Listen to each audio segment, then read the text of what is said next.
40 возила беа опфатени при акциската контрола која што ја спроведе полициската станица за безбедност на патниот сообраќај во Тетово.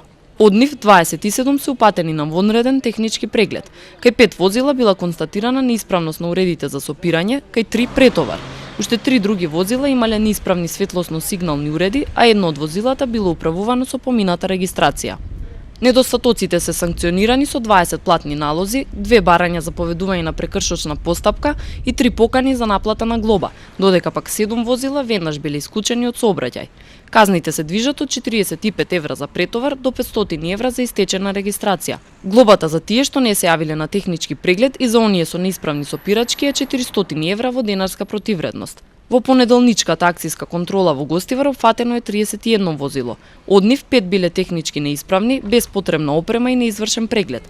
13 возила се упатени на вонреден технички преглед, 2 возила се исклучени од сообраќај, а изготвени се и 5 платни налози. При контролите утврдени се и 7 други видови прекршоци, за кои возачите ќе се соочат со соодветни санкции.